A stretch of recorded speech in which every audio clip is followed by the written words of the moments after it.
الحمد لله وحده والصلاة والسلام على من لا نبي بعده أما بعد فأعوذ بالله من الشيطان الرجيم بسم الله الرحمن الرحيم الحمد لله رب العالمين الرحمن الرحيم مالك يوم الدين إياك نعبد وإياك نستعين صدق الله العظيم وعن ابن عباس رضي الله عنهما قال كنت خلف رسول الله صلى الله عليه وسلم يوما فقال يا غلام احفظ الله يحفظك احفظ الله تجده تجاهك وإذا سألت فاسأل الله وإذا استعنت فاستعن بالله إلى آخر الحديث.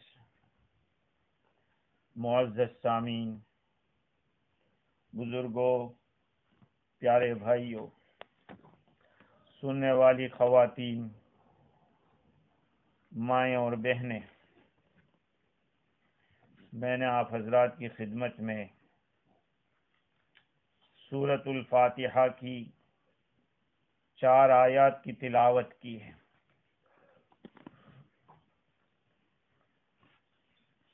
اس سورہ فاتحہ کے اندر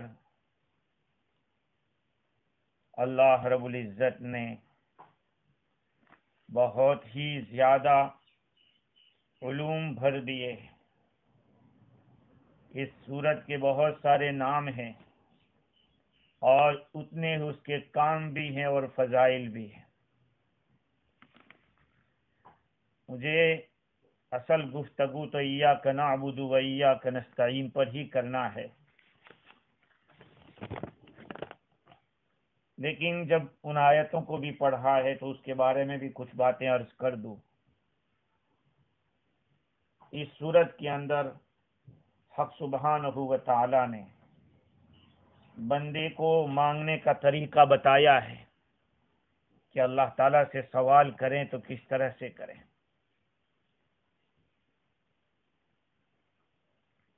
پہلے اللہ تعالیٰ کی تعریف ہے، الحمدللہ رب العالمین.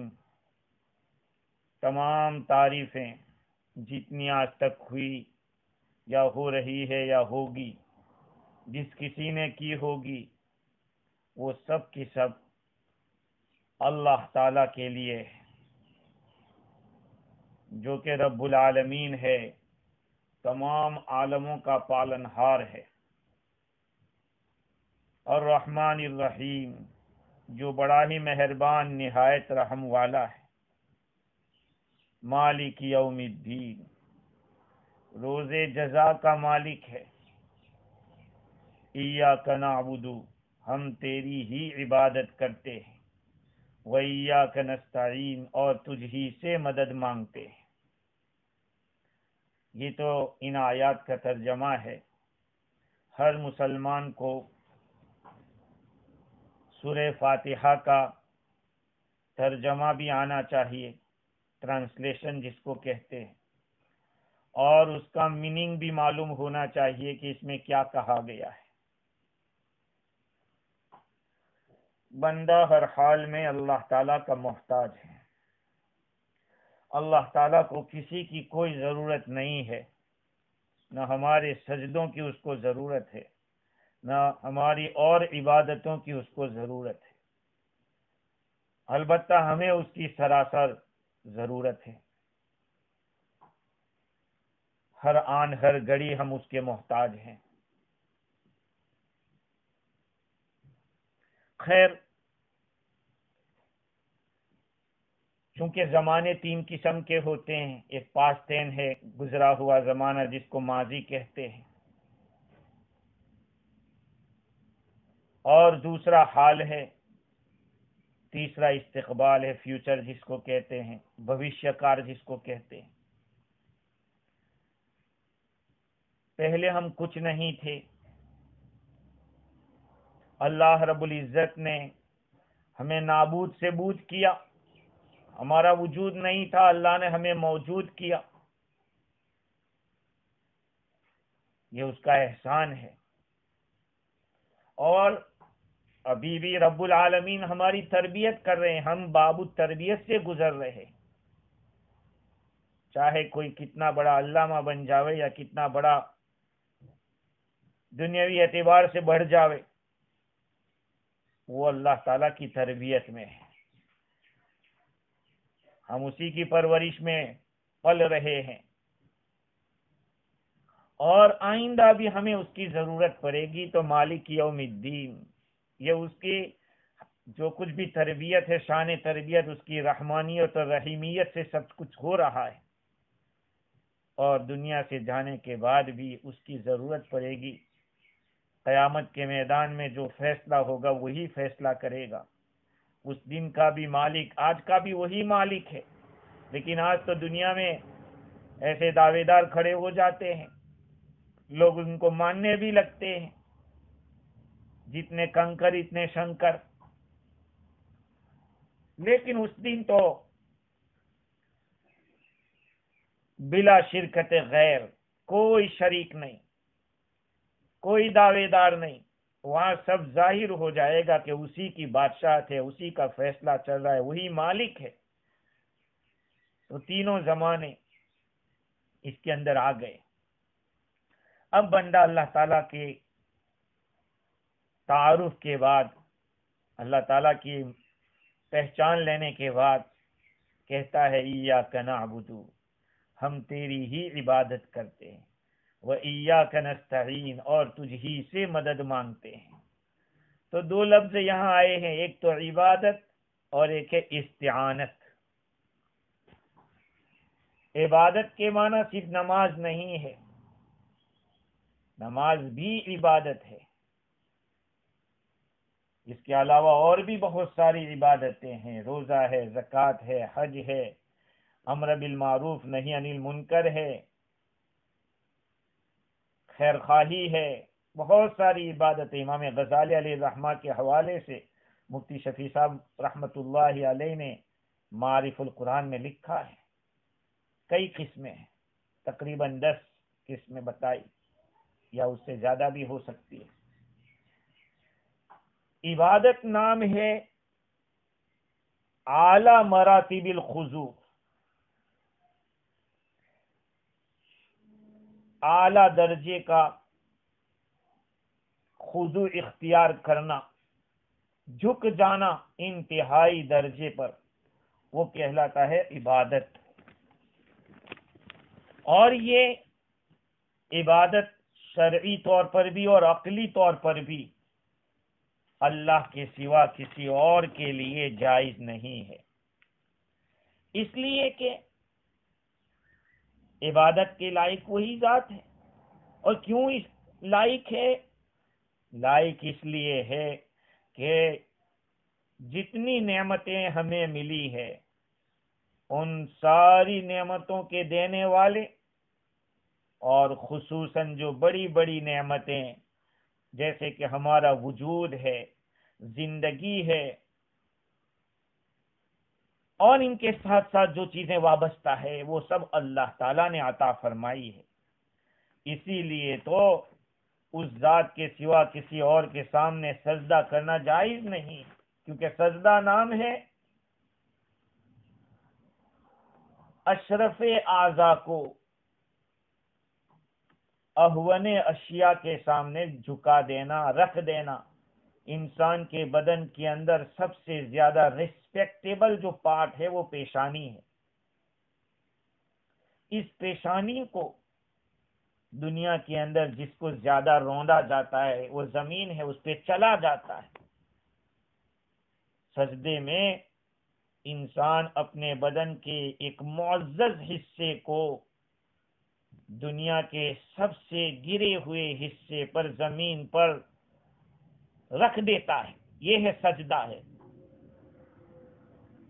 لوگوں کے جوتے چلتے، لوگوں کے پاؤں پڑتے ہیں، ایک خاص ہیئت کے ساتھ بندہ اپنی پیشانی زمین کے اوپر رکھ دیتا ہے، اس کا نام سجدہ ہے۔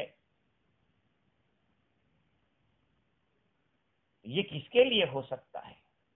یہ اسی کے لیے ہو سکتا ہے جس نے یہ ساری نعمتیں عطا فرمائی، وجود دیا، زندگی دی، اور بھی صحت ہے، بہت ساری چیزیں ہیں۔ اس لیے عبادت اسی کی ہوگی۔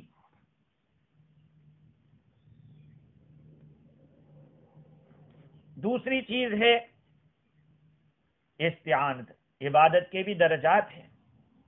علامہ آلوسی بغدادی علیہ الرحمہ نے نقل کیا کہ بعض محققین نے ذکر کیا ہے کہ عبادت کے 3 درجات ہیں۔ ایک درجہ عبادت کا ہے، اس کو عبادت کہیں گے۔ دوسرا درجہ ہے عبودیت کا، اور تیسرا درجہ ہے عبودت کا۔ ہم سب تاجر لوگ ہیں،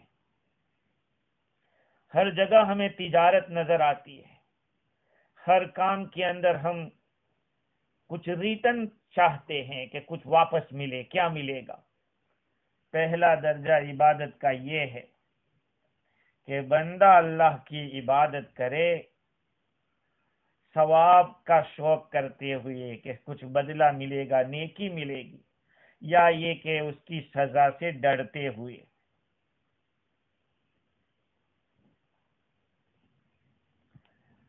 اور یہ زاہد کے نام کے ساتھ خاص ہے۔ زاہد جو دنیا کی تابعداری سے اعراض کرتا ہے، دنیا کی لذیذ چیزوں سے اعراض کرتا ہے، اس امید میں کہ وہ چیزیں جو آخرت میں اللہ نے رکھی ہے وہ معزز بھی ہے اور ہمیشہ رہنے والی ہے۔ یہ سب سے کم درجے کی عبادت، یہ ہے عبادت۔ اس سے آگے دوسرا درجہ یہ ہے کہ اللہ کی عبادت اس لیے کی جائے کہ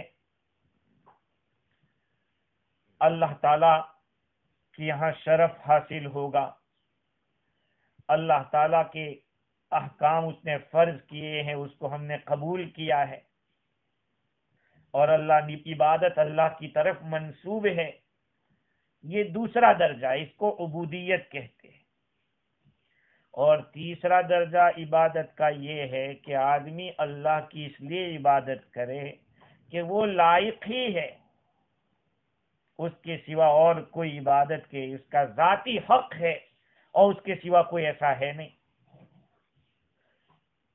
اسی وجہ سے ہم اس کے سامنے جھک رہے ہیں اور عاجزی اختیار کر رہے ہیں، کیونکہ وہ اس کا ذاتی حق ہے۔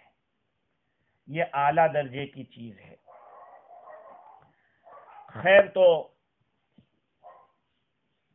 عبادت ہو، عبودیت ہو یا عبودت ہو، سب اللہ کے لیے کیا جاتا ہے۔ ایاک نعبد، ہم تیری ہی عبادت کرتے ہیں، وَإِيَّاكَ نَسْتَعِينُ، اور تجھ ہی سے مدد مانگتے ہیں۔ استعانت طلب العون، طلب المعونہ، مدد مانگنا، ہم تجھ ہی سے مدد مانگتے ہیں۔ استعانت کا حاصل یہ ہے کہ بندہ ایسی طاقت تلاش کرے، ایسے وہ چیز تلاش کرے یا وہ چیز مانگے جس سے وہ کوئی عمل کر سکے یا وہ کام آسان ہو سکے،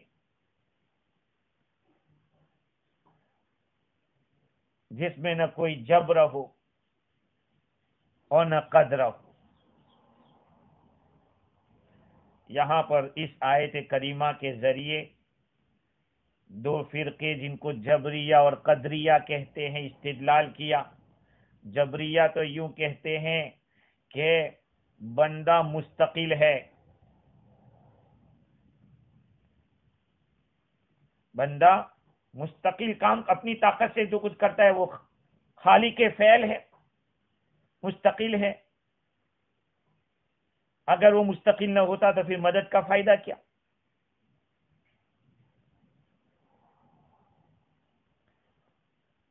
اور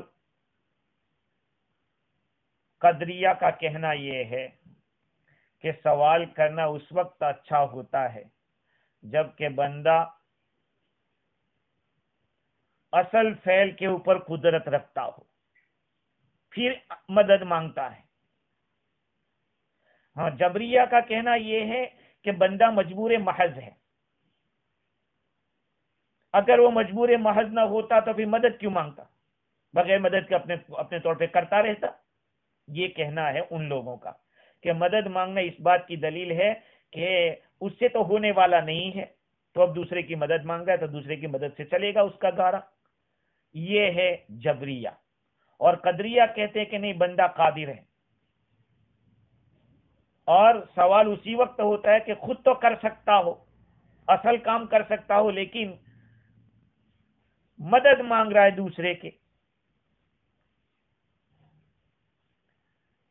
یہ ہے دو فرقے جن کا کہنا، ان دونوں کی دلیل اسی آیت سے ہے، لیکن قاضی بیضاوی کے حوالے سے علامہ آلوسی بغدادی رحمت اللہ علیہ نے لکھا کہ دونوں کی دلیل یہاں نہیں ہے، اس لیے کہ استعانت، مدد مانگنا کبھی ضروری ہوتی ہے، کبھی غیر ضروری۔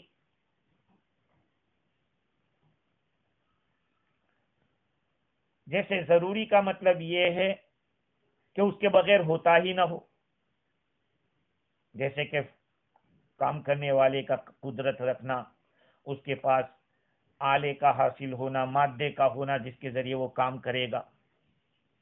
جب یہ سب چیزیں موجود ہو تو کہیں گے کہ یہ بندہ استطاعت رکھتا ہے، اور یہ کام کرنا اس کا مکلف کرنا بھی صحیح ہے۔ اور کبھی استعانت غیر ضروری ہوتی ہے، غیر ضروری، وہ غیر ضروری وہ ہے ایسی چیز کا حاصل ہونا کہ معاملہ صرف آسان ہو جائے۔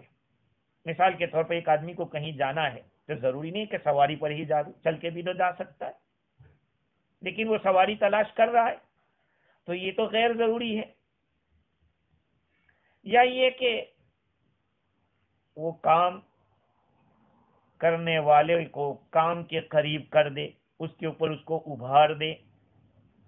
تو اس دوسری شکل ایسی ہے کہ جس کے اندر مکلف کرنا موقوف نہیں ہے کہ یہ ہوگا تبھی ایسا کرنا پڑے گا۔ بھئی جمعہ کی نماز کے فرض ہونے کے لیے تو یہ شرط نہیں لگائی کہ آپ کے پاس سواری ہو تبھی جمعہ پڑھنی پڑے گی۔ خیر، یہ ایک بہت اہم مسئلہ ہے۔ پہلی بات یہ ہے کہ اللہ تعالیٰ نے اس آیت کریمہ کے اندر بندے کو اللہ تعالیٰ کے سامنے کس طرح سے بات کرنا ہے وہ سکھائی۔ اگر آپ بنظر غائر گہری نظر سے دیکھیں تو ایک دعویٰ لگ رہا ہے، ایاک نعبد و ایاک نستعین، ہم تیری ہی عبادت کرتے ہیں اور تجھ ہی سے مدد مانگتے ہیں۔ یہ کلمہ، یہ جملہ اکیلا نماز پڑھے گا تب بھی ایاک نعبد پڑھے گا بندہ، اور پوری جماعت کے ساتھ پڑھ رہا ہے تب بھی کہے گا ایاک نعبد۔ اکیلا پڑھے اس وقت تو ایاک اعبد پڑھتے کہ تیری ہی میں عبادت کرتا ہوں اور تجھ ہی سے مدد مانگتا ہوں۔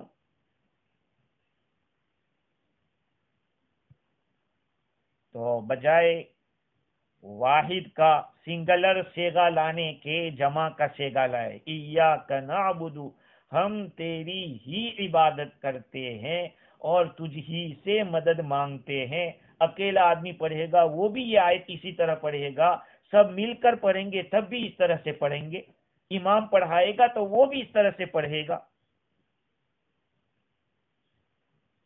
ایسا کیوں؟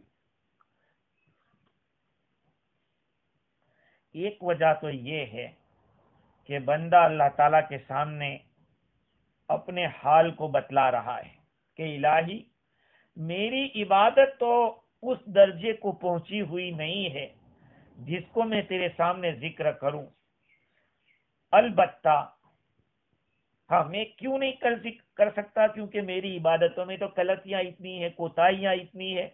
البتہ جو نیک لوگ ہیں، صحیح معنی میں عبادت گزار لوگ ہیں، ان لوگوں کی عبادت کے ساتھ اپنی عبادت کو ملا دیتا ہوں اور سب کی عبادت کو ایک عبارت میں، ایک سینٹنس میں تیرے سامنے پیش کر رہا ہوں، ایاک نعبد، ہم تیری ہی عبادت کرتے ہیں۔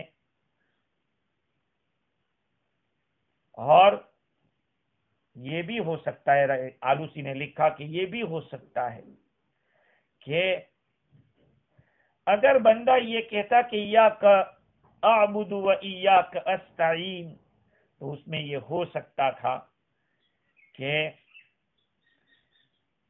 بندہ اپنے بہت سارے کام دنیا والوں سے کراتا ہے، دنیا والوں کے سامنے جھکتا ہے، اپنی حاجتیں دوسروں سے مانگتا ہے، ایسے لوگوں سے جو نہ نفع کے مالک ہے، نہ نقصان کے مالک ہے، نہ زندگی دے سکتے ہیں، نہ موت دے سکتے ہیں، نہ قیامت کے میدان میں ان کے سامنے حاضری ہوگی، تو بندہ جھوٹا ہو جاتا، بندہ جھوٹا ہو جاتا کہ تو سب کے یہاں جھکتا ہے اور سب کے سامنے ہاتھ پھیلاتا ہے، پھر کس منہ سے بول رہا ہے ایاک اعبد و ایاک استعین، میں تیری ہی عبادت کرتا ہوں، تجھ ہی سے مدد مانگتا ہوں۔ مجھے یاد ہے اچھی طرح سے ابن دینار رحمت اللہ علیہ کا قول میں نے کسی کتاب میں پڑھا، وہ فرماتے ہیں کہ سورہ فاتحہ اگر پڑھنا نماز میں فرض اور واجب نہ ہوتا، حنفیہ واجب کہتے ہیں، شوافی فرض کہتے ہیں، کہ اگر اس طرح اتنا کمپلسری نہ ہوتا تو میں نہیں پڑھتا نماز میں، اس لیے کہ اس میں ایک دعویٰ ہے، ہم تیری ہی عبادت کرتے ہیں اور تجھ ہی سے مدد مانگتے ہیں۔ ہمارا حال کیا ہے ہم جانتے ہیں، ہمارا حال ہم جانتے ہیں کہ ہم کیسی عبادت کر رہے ہیں اور کیسی اللہ سے مدد مانگ رہے ہیں۔ تو بندہ اکیلا بولتا کہ میں تیری ہی عبادت کرتا ہوں، تجھ ہی سے مدد مانگتا ہوں، تو وہ جھوٹا ہو جاتا۔ اور ایک وجہ یہ بھی ہے کہ بندہ اگر کہتا کہ میں تیری ہی عبادت کرتا ہوں، تو اس میں یہ معنی نکلتا کہ میں ہی عابد ہوں، اور ایاک نعبد کا مطلب یہ کہ اور بھی تیرے عبادت گزار بندے ہیں، ان بندوں میں ایک بندہ میں بھی ہوں۔ حضرت موسیٰ علیہ السلام نے اور حضرت اسماعیل علیہ السلام نے جو کلام کیا، اسماعیل علیہ السلام نے اپنے والد سے کیا عرض کیا تھا؟ سَتَجِدُنِي إِن شَاءَ اللَّهُ مِنَ الصَّابِرِينَ، مجھے ان قریب اگر اللہ نے چاہا تو صبر کرنے والوں میں سے پاؤ گے۔ انہوں نے صبر کیا۔ حضرت موسیٰ علیہ السلام نے حضرت خضر علیہ السلام سے فرمایا تھا، جلیل القدر نبی ہے موسیٰ علیہ السلام، وہ بھی نبی ہے، کیا فرمایا؟ سَتَجِدُنِي إِن شَاءَ اللَّهُ صَابِرًا، مجھے ان قریب ایک صبر کرنے والا پائیں گے۔ نہیں صبر کر پائے موسیٰ علیہ السلام، سوال کر ڈالے۔ ادھر اسماعیل علیہ السلام نے اپنے والد سے عرض کیا تھا کہ صبر کرنے والوں میں سے مجھے دیکھو کہ اور بھی صبر کرنے والے، ان میں میرا بھی ایک نام ہو جائے گا صبر کرنے والوں میں۔ یہاں بھی بندہ اللہ تعالیٰ سے کہتا ہے کہ میں عبادت کرنے والے اللہ تیرے بہت سارے ہیں، ان میں ایک میں بھی ہوں، ایاک نعبد و ایاک نستعین۔ یہ وجوہات علامہ آلوسی نے نقل کی ہے۔ دوسری بات یہ ہے کہ بندہ جب ایاک نعبد بولتا ہے، چاہے وہ اکیلا بولتا ہو، لیکن اس کے ساتھ اگر جماعت کی نماز ہے تو اور بھی بہت سارے نماز پڑھنے والے ہیں، اکیلا پڑھتا ہے تو اس کے ساتھ فرشتے بھی رہتے ہیں، حفاظت والے فرشتے بھی ہوتے ہیں۔ تو جیسے جماعت کی نماز کی فضیلت اکیلے پڑھنے کے مقابلے میں ہے، اس طرح سے اپنے ساتھ اور لوگوں کو شامل کر کے کہنا کہ ہم تیری ہی عبادت کرتے ہیں اور تجھ ہی سے مدد مانگتے ہیں۔ اگر عربی کے گرامر کو آپ دیکھیں تو گرامر کے اعتبار سے ایاک کا جو لفظ ہے عربی میں پہلے ورب ہوتا ہے، اس کے بعد اس ورب کا فاعل ہوتا ہے، اس کے بعد اس کا مفعول ہوتا ہے، لیکن اس مقام کے اوپر پہلے ہی مفعول کو بیان کر دیا، پہلے ہی بیان کر دیا. ایاک نعبد و ایاک نستعین. اس کی کیا وجہ ہے کہ ایاک نعبد میں ایاک کو اور ایاک نستعین میں ایاک کو کیوں پہلے بیان کیا؟ ایک وجہ تو علماء نے ایک قاعدہ لکھا ہے کہ تقدیم ما حقہ تاخیر یفید الحصر والتقصیر. جس چیز کو پہلے بیان کرنا چاہے اس کو پیچھے کر دیا جائے، جس کو پیچھے بیان کرنا اس کو پہلے لا دیا جائے، تو اس وقت ایک خاص معنی تخصیص کا پیدا ہوتا ہے. پہلے اگر نعبدو کا ونستعین کا ہوتا تو ترجمہ یہ ہوتا کہ ہم تیری عبادت کرتے ہیں، تجھ سے مدد مانگتے ہیں. لیکن جب ایاک نعبد و ایاک نستعین ہو گیا، اللہ نے بیان کیا، تو اب ترجمہ یہ ہوگا کہ ہم تیری ہی عبادت کرتے ہیں، تجھ ہی سے مدد مانگتے ہیں. یہ ایک وجہ اور بھی ہے جس کو علامہ آلوسی بغدادی نے نقل کیا ہے. وہ یہ ہے کہ عبادت کی حیثیت کو اور استعانت کی حیثیت کو جدا کرنا ہے. عبادت اور استعانت، ان دونوں کی حیثیت میں کچھ فرق ہے. اور فرق کیا ہے؟ فرق یہ ہے کہ اللہ تعالی کی عبادت اسی کی عبادت کی جائے گی، اس کے ساتھ کسی کو شریک نہیں کیا جائے گا.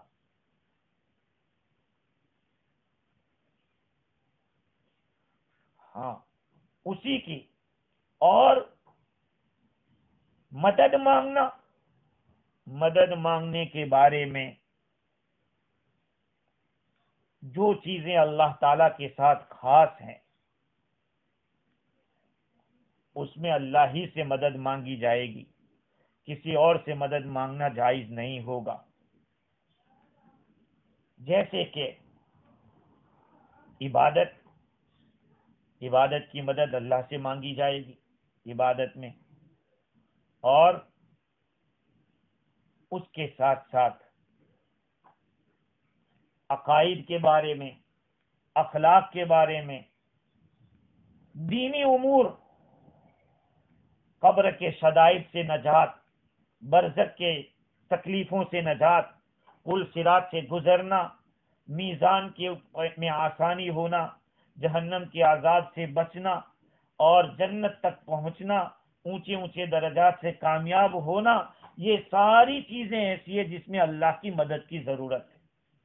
ورنہ اور دنیا کے جو کام ہے اس میں مدد حاصل کر سکتے ہیں. جیسے کہ تفسیر کشاف کے حوالے سے علامہ آلوسی بغدادی نے لکھا کہ بہتر یہ ہے کہ یہ مدد مانگنے کو عبادت کی ادائیگی پر موقوف کیا جائے، اس کے ساتھ، یعنی اللہ کی توفیق اور اللہ سے مدد مانگنا عبادت کے ساتھ رکھا جائے، کیونکہ اس کے بعد اہدنا الصراط المستقیم ہے. گویا کہ اللہ تعالیٰ کی طرف سے پوچھا گیا کہ تیری مدد ہم کیسے کریں؟ تو بندہ کہتا ہے کہ اہدنا الصراط المستقیم.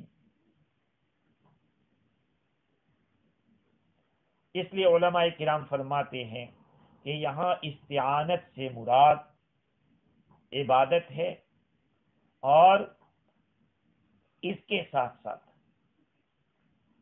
اور بھی چیزوں کو شریک کر دیا جائے، جیسے کہ میں نے عرض کیا عبادات، اعتقادات، اخلاق، سیاسات اور معاملات و مناکحات، یہ ساری چیزیں دینی امور ہے. اس لیے کہ اہدنا الصراط المستقیم میں لفظ صراط مستقیم، سیدھے راستے کو مانگا جا رہا ہے. ان چیزوں کو اس کے ساتھ کیا جائے، یہ آلوسی کی رائے ہے.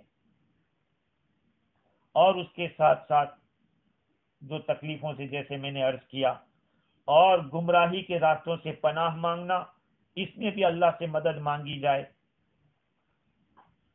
اس لیے فتح المجید ایک کتاب ہے، کتاب التوحید کی شرح ہے، اس کے اندر لکھا ہے کہ اسباب ظاہرہ کے اندر مدد مانگنا، استغاثہ کرنا وہ جائز ہے۔ الاستغاثۃ تجوز فی الاسباب الظاہرہ العادیہ من الامور الحسیہ فی قتال او ادراک عدو او سبع او نحوہ۔ اسباب ظاہرہ عادتاً جو اسباب ہوتے ہیں، مثال کے طور پر سانپ دیکھا تو سانپ کے دیکھنے کے بعد اب ڈر لگا ہے تو کسی سے مدد مانگنا، فلانے کو بلانا کہ ارے بھائی آ جاؤ فلاں یہاں جاؤ، یا کوئی دشمن ہے وہ مارنے کے لیے آ گیا تو آپ نے کسی کو پکار لیا تو کوئی حرج نہیں ہے۔ البتہ ایسی قوت، ایسی تاثیر جو امور مانویہ میں سے ہے، جیسے کہ بیماری ہے، ڈرنے کا، جیسے ڈوب رہا ہے، یا یہ کہ غریبی ہے، محتاجی ہے، تنگی ہے، رزق کو تلاش کرنا ہے، یہ ساری چیزیں اللہ تعالیٰ کے خصائص میں سے ہیں تو اللہ ہی سے مانگا جائے گا۔ چونکہ آج کل اس طرح کی بات چل رہی ہے کہ افراط و تفریط ہو گیا، بعض لوگوں نے تو یہاں تک کہہ دیا کہ ہم روحوں سے مانگ لیں گے، روحوں کو جمع کر دیں گے، ان سے فیصلہ کروا لیں گے۔ آج ابھی صبح ہی ایک ویڈیو آیا واٹس ایپ کے اوپر جس میں دکھایا گیا، ایک مفتی صاحب ہیں وہ بتلا رہے ہیں کہ کچھ دنوں پہلے جو ویڈیو وائرل ہوا تھا جس میں ایک بڑے میاں کی داڑھی کاٹی جا رہی ہے، ان کو مارا پیٹا جا رہا ہے اور اس کو ہندو مسلم کا ایک روپ دیا جا رہا ہے، حالانکہ وہ بات تھی ہی نہیں، وہ تو ایک اوجاگری اور جادوگری کا کام کرنے والا، اس نے اپنے کرتوت کی وجہ سے اس کو مار پڑی، اب اس کو لوگ پھیلا رہے ہیں۔ اس کیس کے اندر یہی بات تھی کہ جادو اور ٹونا ٹھنکا کے ذریعے کسی کو نقصان پہنچایا، اس نقصان کے پیش نظر اس کو مار پڑی۔ تو یہ بات میں اس لیے عرض کر رہا تھا کہ لوگ ان باپوؤں کو، ان جادوگروں کو یہ سمجھ بیٹھے ہیں کہ یہ ہماری تقدیر لیے بیٹھے ہیں، وہ چینج کر سکتے ہیں، کچھ بھی کر سکتے ہیں، نفع نقصان کے مالک سمجھتے ہیں ان کو، یہ تو کفر ہے۔ اسی لیے کتاب التوحید میں فتاوی بزازیہ جو حنفیہ کی کتاب ہے اس کے حوالے سے لکھا کہ قال علمائنا من قال ارواح المشائخ حاضرۃ تعلم یکفر، مشائخ کی روحیں حاضر ہوتی اور وہ سب کچھ جانتی ہے، اس طرح کا عقیدہ کا یہ کفر ہے۔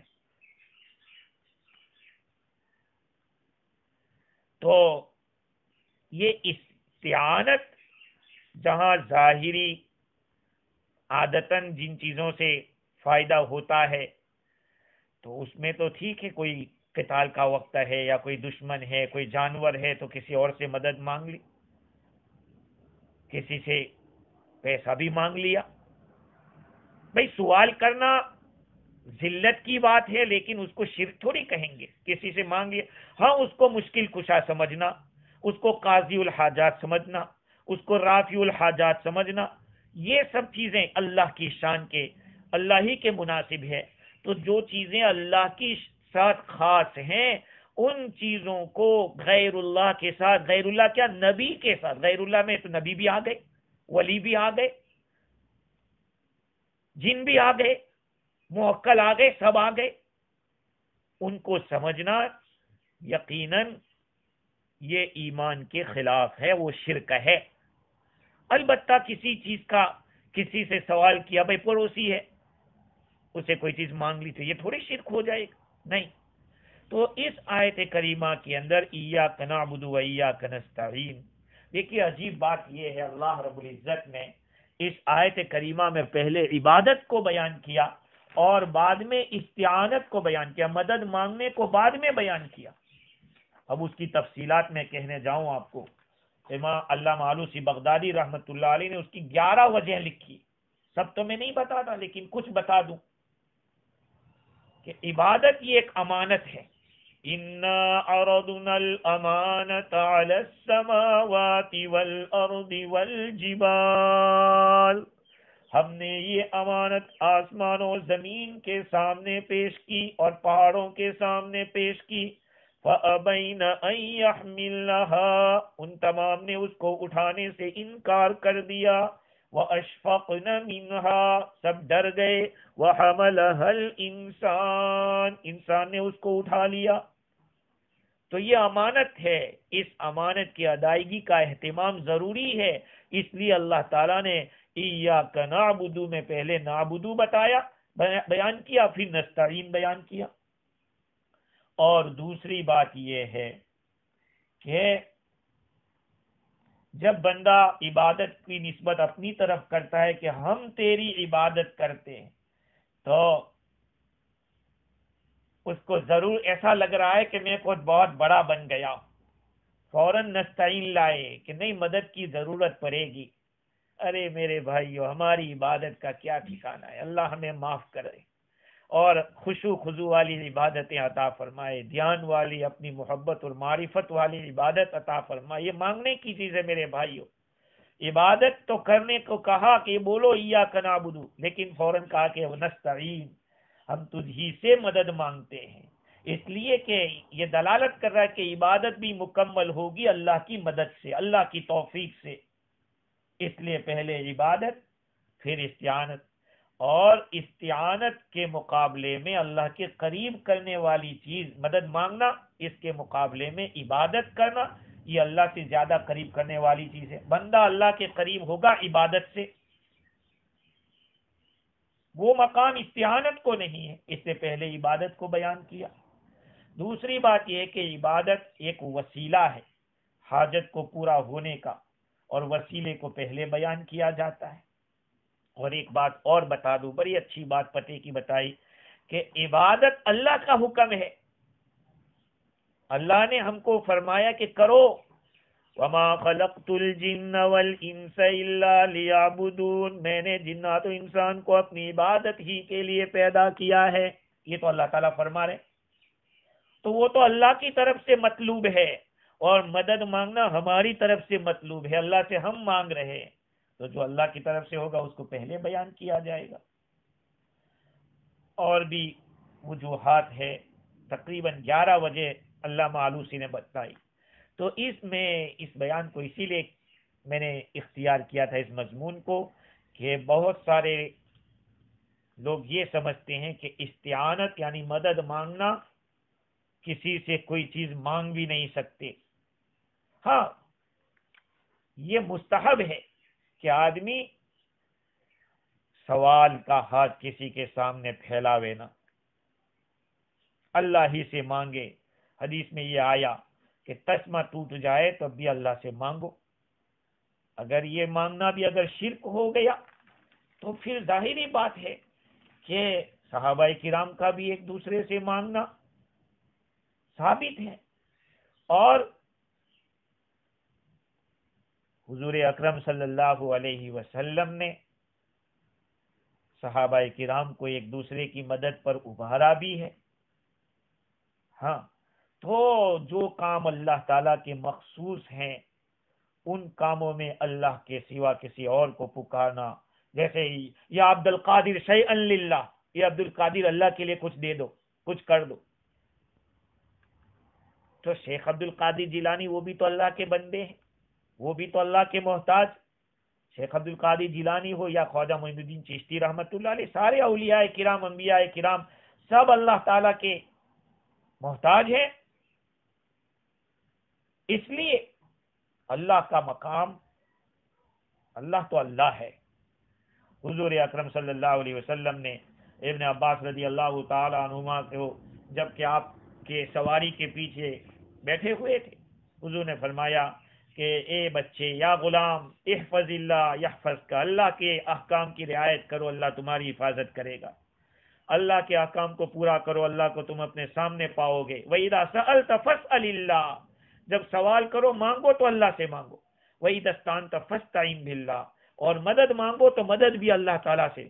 تو دین اور دنیا کے وہ اہم کام جو اللہ کی ذات کے سوا کوئی نہیں کر سکتا، اس کو غیر اللہ کو پکارنا ان کاموں کے لیے، یقیناً بھائی بچہ دینا یہ اللہ کے ہاتھ میں ہے۔ اب کسی اور کو کہنا کہ بابا ہمارا ایک بچہ دے دو، اس کے یہاں جمعرات کرنا، درگاہوں پہ جانا، یہ سب شرک ہے۔ طواف بیت اللہ ہی کا ہوگا، اللہ کے گھر کے سوا کسی کا طواف نہیں۔ اب کوئی درگاہوں کا طواف کر رہا ہے، یہ شرک ہے۔ تو جو کام اللہ تعالیٰ کے خاص ہیں ان میں اگر کسی کو پکارا جائے تو وہ شرک ہوگا۔ باقی تو تقوی اور طہارت کی بات، پرہیزگاری کی بات ہے کہ آدمی کسی سے کوئی سوال نہ کرے، یہ دوسری بات ہے۔ اللہ تعالیٰ میرے اور آپ کے سب کے عقائد کو درست فرماوے اور عمل کرنے والا بناوے۔ وآخر دعوانا الحمدللہ رب